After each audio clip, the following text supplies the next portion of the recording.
often you wouldn't want to hear, well, we got to play the big dumper next. But I guess we got to hear that because Seattle, here come the Astros. Brandon Walter's going to lead off and try to strike that guy out. Look, it's a divisional classic that will surely have playoff vibes. Let's get started right now. Jainer Diaz, this is Locked On Astros. Hello and welcome to Locked On Astros, your daily Astros podcast. Here are your hosts, Eric the Man Huysman and Brett H-Town Wheelhouse Chancey. We are Locked On Houston Astros, and we hope that you join us for a daily Locked On Astros podcast. My name is Eric Huysman. You can find me on X at Eric Talks Astros. Find the show at Locked On Astros, your team every day. Brett, where can I find you at? They can find me in Texas, not in North Carolina or South Carolina, wherever you are. They can find me at H-Town Wheelhouse at X, Instagram, and TikTok, Stros411 on X, Facebook, and Instagram. Back to the bullpen, Wheelhouse Media Company. Just look up H-Town Wheelhouse. Why? Because I'm always positive, always Stros. Hey guys, thank you for making Locked On Astros podcast your first listen every day. Whether it's on YouTube, go ahead and subscribe to us. Go ahead and make us first listen. Apple, Odyssey, Spotify, wherever you listen to your podcast, go and check us out. We're so close to 15,000 subscribers. All we need you to do is press that little red button down there that says subscribe. It doesn't take that much. Just go ahead and press that button and help us achieve our lifetime goal. So today's episode is brought to you by FanDuel. Right now, new customers can get $150 in bonus bets when your first $5 bet wins. And I think with the way the Astros have been playing in the last couple series, a lot of Astros fans or people across the nation are probably going to be betting on the Mariners to win. But the Astros still have a good team. They still have a team that is first place by 5 games over the Mariners. So this series, I think, is going to say a lot about who the Astros are because the Mariners have a pretty good offense. We're going to talk about the big dumper because the big dumper is a home run king, and we'll go ahead and continue talking about the big dumper for the whole podcast. Also, who's going to be pitching against the big dumper in this episode? Hold on. Are you going to try to set a world record for using the phrase big dumper? Because I hate the nickname that is big dumper. I think, Eric, when I saw, look, bless Eric's heart. He is on the road. He has probably had way too much sun, and he decided to use this as the show title. That's okay. I actually love it. Got to rock with it. Eric's my homeboy, so it's all good, man. But Eric, coming out of the chute against the Red Hot Mariners and the Astros that kind of cooled off the last 6 games, you're right. I mean, this is going to be an interesting series. We're going to see what the Astros are made of. But are we, Eric? Because we don't have Jake Myers, we don't have Jeremy Pena. We don't even have Yordan Alvarez. I know maybe Yordan Alvarez isn't in this picture, but is this the time when Christian Walker starts stepping up and becomes a consistent home run threat like he was in Arizona? Yes, so I think this is a big question because if you look at the Mariners offense, we'll get to the pitching next, but I do want to talk about the fact that Hunter Brown is not in it. We'll talk about that next segment, but let's go and focus on the offense. If you look at the batting average doesn't always say everything, as a lot of people know, but the Astros have the better batting average, but across the board, OPS, slugging, everything else, it seems like the Mariners are higher end. They have the better, of course, the more home runs. But if you look at the WAR, you have Cal Raleigh, the big dumper, with a 4.8 WAR. Then you have Julio Rodriguez with a 3.9 WAR. You have Rosarena with a 3.7 WAR. Then you have JP Crawford with a 3.5 WAR. That's a lot of people with a WAR above 2.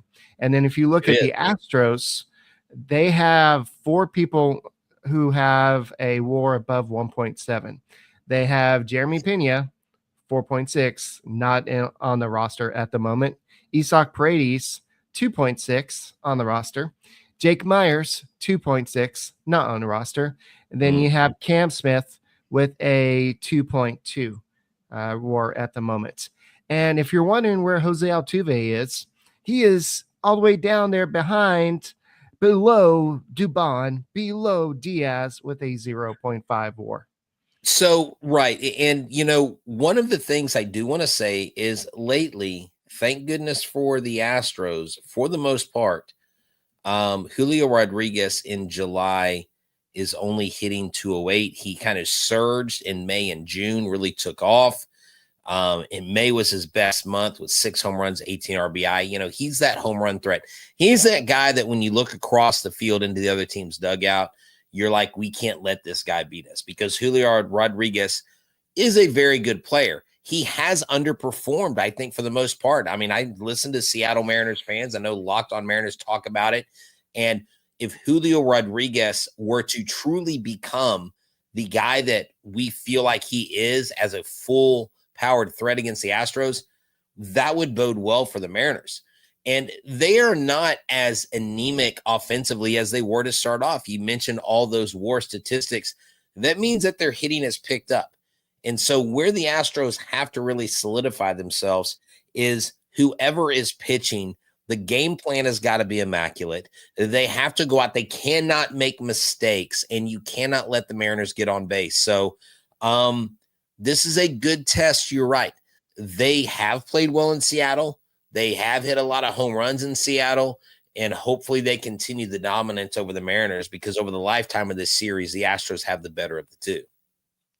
Yes, I will give you credit that Julio Rodriguez did struggle a little bit in July, but Right. he finished I guess he hasn't finished July, but the last 3 games, the Mariners are on a 3-game winning streak, and Okay. guess who's homered in all 3 of those games? Oh, really? Oh, Yeah. He has. Okay. See, I didn't see that. Thank you for, and Mr. Julio, sorry about that. Yeah, you're right. Three home runs in the last 3 games. Okay. Hey, I stand corrected. Raises average to 252 overall. Yeah. Okay. So not a bad way. And that was against Detroit. So yeah, definitely. No. And I think this is more the Julio Rodriguez that we come to expect when we compete against the Mariners, because he's supposed to be their headline guy. He is their guy. Yeah. So if you look overall, the Astros offense, I was talking about batting average. The Astros batting average is near the top. They have the best batting average. The Mariners are down a little bit, but if you look at home runs, I did the math earlier. I don't have it in front of me, but I think it was like 38 or 34. The Mariners have outscored the Astros by 34 runs, but they're still trailing by 5 games. And a lot of it has to do, runners in scoring position. That's a big thing that the Astros have struggled with this year. Right. The Mariners are struggling just as bad. They actually have a worse batting average with runners in scoring position. So they're getting all these home runs. They're getting all these extra base hits, but they're struggling at the same time driving these runners in. Yeah, exactly. So when you look at it, okay, so I've got it right here. Mariners 451 runs on the year. The Astros 418. Okay. But it's the runs against that is the difference. Only 362 for the Astros and 419 for the Mariners. Right. And the Mariners pitchers have been pitching better. So the second half of the season, like, I hate to say the first half of the season doesn't count, because it absolutely does, because everybody that is in the playoff race at the end of Memorial Day, 75% of those teams make the postseason. So it does matter, even though you hear people say, well, I don't follow baseball till the end of the year. Well, it matters leading up. And especially it matters if you're playing the Seattle Mariners. So I believe this team's going to be ready. Hey, man, I loved seeing Yainer Diaz on the lake somewhere here in Texas on a pontoon boat, just driving, relaxing. These guys needed that reset. Josh Hader had fun at the All-Star game. Hunter Brown. I don't know if you saw the video that Josh Hader posted, but he took like this old style camera view, and he had Hunter Brown and Cal Raleigh talking to each other. Now, Hunter Brown's not going to pitch in the series, but Hunter Brown's like, I'm trying to find out what pitches not to throw to him, and Cal Raleigh. And it was actually great to see them talking to Brian Wu, Cal Raleigh, Julio Rodriguez, and just seeing those guys, because as fans, we kind of go at each other. We have this rivalry, but with the players, really, at the end of the day, they're all they're not all friends, but they're all amicable and friendly with each other. Yeah, and if you're looking at what they've done with runners in scoring position, the Astros are 15th. We talked about this yesterday. They're batting 252 with a 749 OPS, but the Mariners are all the way down to 22nd with a 237 batting average with a 721 OPS. It's not a big difference, but it's still a difference. The Mariners still have more home runs. But overall, the Astros are performing a little bit better. They have, shoot, Cal Riley has more home runs than like probably 4 players combined. I've got to ask you this. Look, and I don't want people to think I'm trying to be ultra friendly with the Mariners or kind of kowtow to them. But with 38 home runs going into the All-Star break, Eric, do you think Cal Riley cracks 60 home runs this year? He would be the first catcher to ever do it. I think there's a chance. I mean, he already has 38 home runs. Yeah, 38. Yeah, so 38. I mean, it seems realistic, but let's hope the Astros stop that home run production, right? Yeah, and that's the whole key to the series. We'll talk more about the keys, but you've got to silence the big dumper, and that's what I put on the title. But so you just got to go out there and pitch to him smartly, because this guy already has 38 home runs, more than Shohei Ohtani, more than Aaron Judge. So this guy is no slouch. He's having a career year, and he's going to go out there and just crush the ball. And yeah, so you just got to make smart pitches. You got to go out there and pitch him good. But the Mariners team, I think that they're streaky a little bit. They get hot, they get cold. The Astros played consistent baseball for a while. They're in a little bit of a rut right now, but I think they can go and turn things around. We'll go and continue this conversation next. Guys, thank you for making Locked On Astros podcast your first listen every day. All right, everybody, this episode is brought to you by FanDuel. FanDuel is America's #1 sports book. Summer sports are in full swing, and whether you're into baseball under the lights, golf on the green, or high-stakes soccer action, FanDuel is the best way to make every game even more exciting. You're already following the action. Why not make it a little more thrilling with FanDuel? You can get in on all the games while your friends are getting sunburned at the beach. I've been using FanDuel to track all my favorite matchups, and the app keeps it fresh with new daily promotions. It's easy to use, fast to pay out, and makes even regular season games feel like must-watch events. Whether I'm placing a same-game parlay or watching a bet right into the 9th inning, FanDuel makes it feel like I am a part of the action. So if you're new to FanDuel, new customers can bet just $5 and get $150 in bonus bets if your first bet wins. Open FanDuel app today or visit FanDuel.com to get started. Hey guys, thank you for making Locked On Astros podcast your first listen every day. Whether it's on YouTube, go ahead and subscribe to us. Go and make us first listen. Apple, Odyssey, Spotify, wherever you listen to your podcasts, go and check us out. Go and check out Michael Connor with the Locked On Astros podcast as well. And we're trying to get to 15,000 subscribers. So go and press that subscribe button and make us your first listen every day. So, Brett, I know we kind of focus a lot on the Mariners versus Astros, the offense. And I know that the Astros offense has not been the shining light of the season, but they've scored enough runs to get to where they are because the pitching has been just good enough to keep them in games. Eric, it's been their calling card. It has been I would say the all caps, underline, bold, headline, and lights, the reason why the Astros are where they are. I want to overstate that because they're going to need that second half unless something changes offensively. Yeah, definitely. And that's what I was trying to say. I just accidentally said the wrong thing. But the Astros are not going to trot out their ace. Hunter Brown, this was obvious. He looked like somebody who may have been a little winded, whether it's he was tipping his pitches, whatever was going on, but he did not look like it's the same Hunter Brown as last 2 starts. So when he did not pitch an all-star game, that was, I don't know if that was by design, but he went out there, enjoyed the all-star game, enjoyed the festivities, but it made perfect sense that the Astros decided not to pitch him against the Mariners. Go ahead and wait till the next series and go ahead and save Hunter Brown's arm. They already kind of rushed him back to pitch on Sunday. I mean, not really rushed him, but they had him pitch that last game before the All-Star break.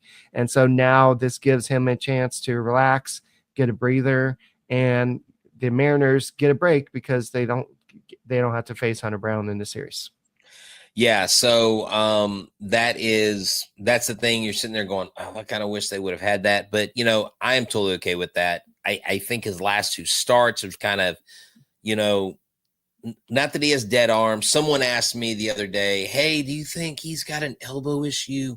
Like, no, his velocity hasn't changed. He just, man, he puts a lot on himself. Hunter Brown is a hard worker. I mean, he goes by Diesel very seriously. The guy just doesn't add to his tats on his arm because he's just some just like random, just laid back dude. The guy's intense. And I would rather Hunter Brown have hiccups now, work through them, and be primed and ready to go towards the end of the season when the playoff push happens. And we know what he can do in the playoffs. We know what he can do in the postseason. And so, but the onus is still on Fromber. The onus is still on Hunter Brown. The onus is, believe it or not, on Lance McCullers Jr. He's the other vet. The other guys, Brandon Walter, Gusto, Gordon, whatever you get out of these other guys is icing on the cake. And that's why, I mean, I can't wait for these other pitchers to come back, but they're not going to be back till late July, early August. It's 100% on Lance McCullers. He's got to go out there and he's got to forget about proving the contract, forget about everything else.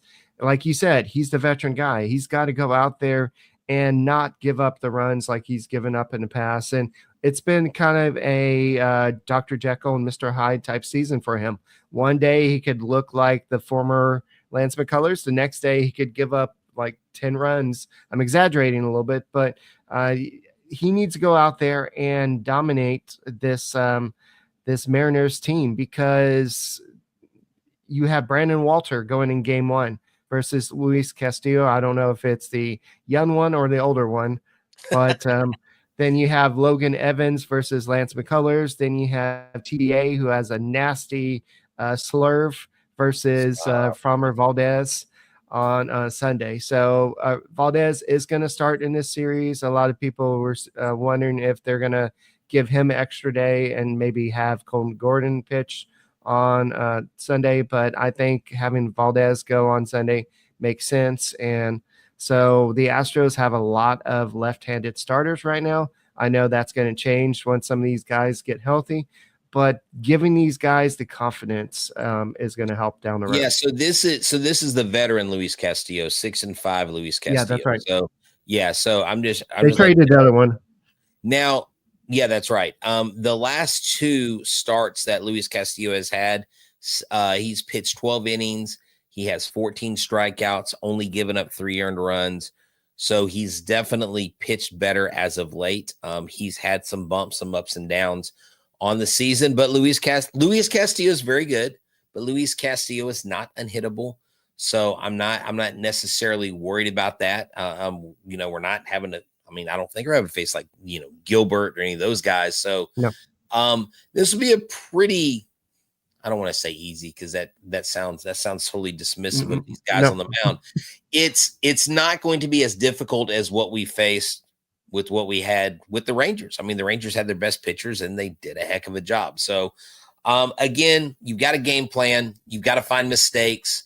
If you get guys on base, you have got to score.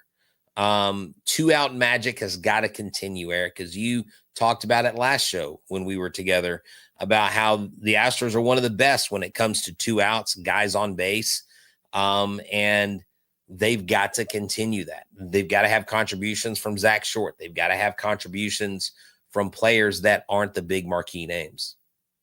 Yeah, I know that Brandon Wu, there's a chance that I believe he pitched an all-star game, if I remember correctly, but I'm not sure, but he's one of the other guys. Gilbert is another guy, and of course Kirby. So there's still that TBA. I don't know if TBA means that one of these guys is going to start, but Kirby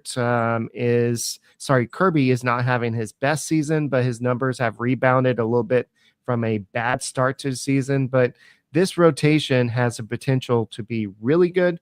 but it's not the same dominant rotation that we've seen in the past. So the Astros could catch some luck. We don't know who the TBA is. It could be any one of these other guys. So I'm not going to count my blessings until we actually see who's going to be on the mound on Sunday, because it could be Wu, it could be Kirby, it could be Gilbert. It's going to be one of those other guys. I doubt it's going to be some guy they're calling up from AAA.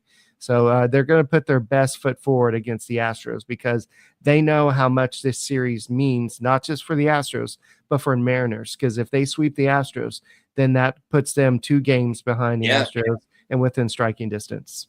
No, yeah, definitely. I mean, this is a big series. I mean, is the season over if you lose it? No. Is the series over if you win it? No, neither way.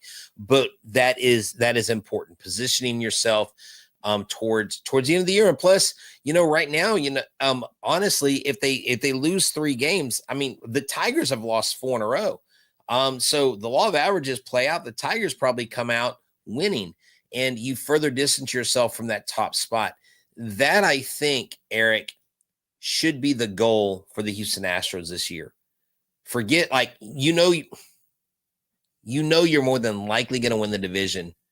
Go after the other goal. Go after the best record. Why? Because you've played so well at home. And I know I'm saying that coming off a 1-5 road trip, but in 2025, they have been extremely better at home than they have been on the road.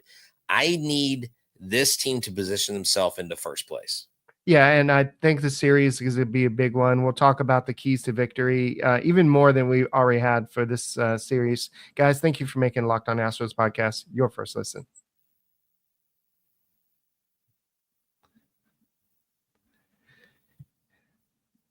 Hey, you guys, live from North Carolina. It's the Locked On Astros podcast. All right, you guys, thank you for making us your first listen. Apple, Odyssey, Spotify, wherever you listen to your podcast, go and check us out.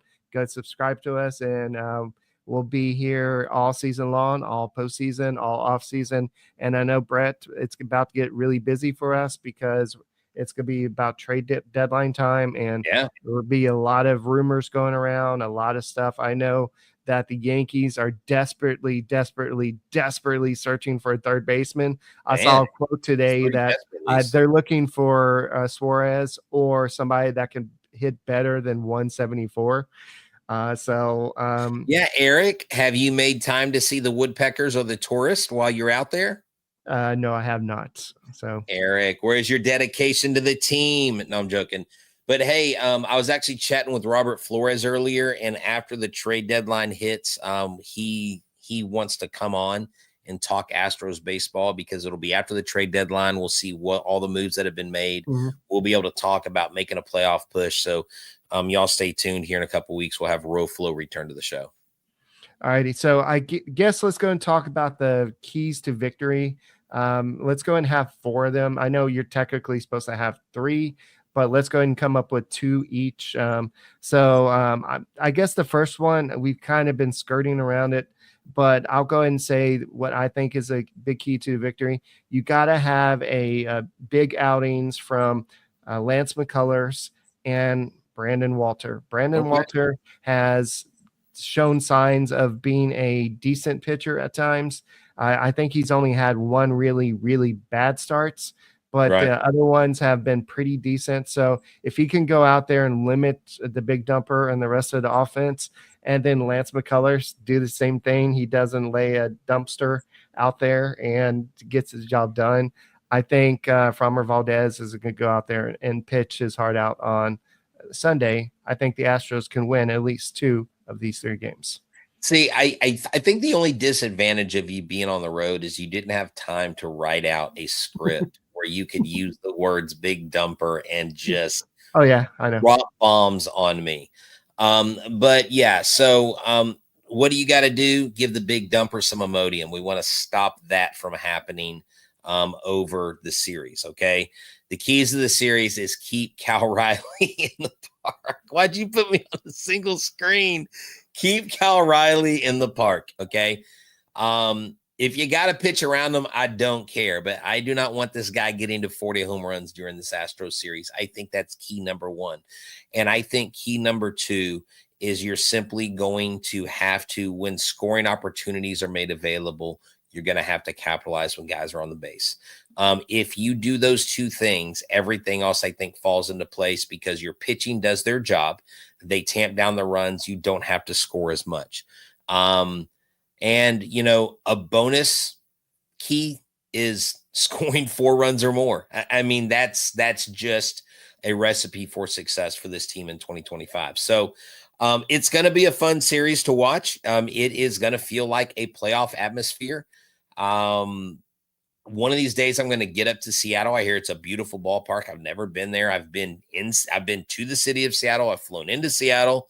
I've, been to Canada. I've been all up in the Northwest, but I've never been to that stadium before. And I know there are quite a few Astros fans going up there. They typically rep well in that city. It's going to be a fun series to watch, Eric. All right. So my final key to victory, I think, is I know it's not a big deal because he's had a great season, but you have Josh Hader. He blew his first save, and he didn't pitch an all-star game. And so I know it's not a big deal. He's had a great season, but I think that him going out there and starting a new save streak on at least one or if not 2 of these games is a key, because we don't want to start a blown save streak. You got to start going a positive direction, not a negative direction. So I think him rebounding it from this last appearance against the Rangers, and it was the Rangers, right? Yeah, so just forget about that. Just move on from it. Don't let that get to you. And just you mean the last series before the All-Star break? Yes, it was.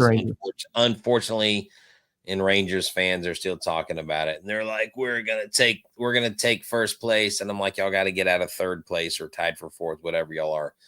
But Eric, we also got to mention the 800-pound gorilla in the room, and that's Christian Walker. I'm not saying Christian Walker has to go 6 for 12 in the series or 8 for 16, but gosh dang it. Like, I don't care if it's RBI. Look, I don't care if he gets 7 RBI singles. Like, he just needs to freaking contribute with his bat. What's that look for? What are you looking at? Did you win the lottery? Is this right? Let me refresh this, because it looks like he has a WAR that's not even registering. Let me see. He has a negative. Yes, we talked about that. Remember when I go, y'all, good God, WAR, what is it? Where y'all?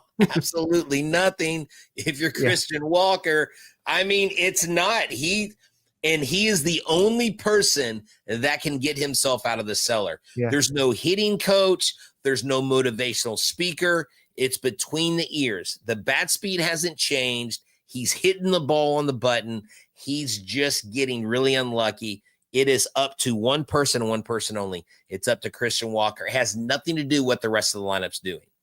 And he would probably be the first to tell you that. He doesn't make excuses. He's a workhorse. And I'm glad he got a week off with his family, with his newborn child. That's awesome. Let's hope. Someone said stop fetching. Hey, no, I'm just saying. I mean, Christian Walker has been poor at the plate. Like you said, Eric, he doesn't even have a WAR. Like, what's the point of having it with him? So, and someone said Castell. So players that have a higher WAR than Christian Walker: Alvarez, barely, but a negative 0.5. Shea Whitcomb, negative 0.4. Cooper Hummel, negative 0.3. Chas McCormick, negative 0.2. Bryce Matthews, negative 0.2. Cesar Salazar, negative 0.1. Taylor Trammell. Hey, we're always positive, always Stros. We're not always negative, always WAR. I mean, he's like at the bottom. I guess I was thinking that, on the surface, he's got 12 home runs, 47 RBIs. He's got 129 strikeouts. Is that correct? No, that's total bases. He has 103 strikeouts. So, yeah, dude, this guy he's not Jose Abreu level yet, but I think Abreu at this point didn't Abreu have more home runs than him at this point? I think he did. He, unfortunately, again, and I am pulling for Christian Walker because look, everybody was excited about this signing. Everybody. And this one, don't be like, oh, it's like the Jeff Bagwell signing. No, it is just not the same. Not the same. But look, Christian Walker, we're pulling for you, man. We're pulling for you. So don't anybody on our channel or our listeners, you better not be shaming or putting down Christian Walker. We'll find you. I don't know what we'll do, but we'll find you. No, Luke, I don't have a new background. This is a hotel. He said that last time, Eric, with the new background. Yes, Eric has what's called a hotel background. No. Yeah. It looks pretty nice. I need to do something like this with my little bobblehead cabinet at home. What do you say with your bed? No, with my cabinet at home. He's missing the Orbit poster that's above his bed. So, but guys, I think that once Christian Walker figures it out, I think, like you said earlier, I think this team will be a lot better. But the Astros put all their apples from their offseason on Christian Walker, and it explains a lot of their offensive struggles this year. They are counting on him, and Alvarez hasn't been the same. He missed a lot of time. Altuve's, he hasn't taken a big regression, but he's regressed a little bit, and you're relying on some rookies now.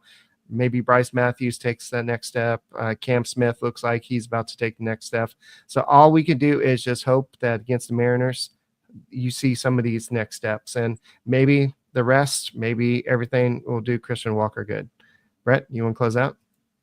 Yeah. Go Astros, beat the Mariners. I love beating AL West opponents, and it's going to be a fun series to watch. So make sure y'all stay tuned in. Make sure you're subscribed. And no matter whether we're on this or any kind of social media medium, stop by, check us out. We'll see you later on. All right, and go Astros. Panda's wrong.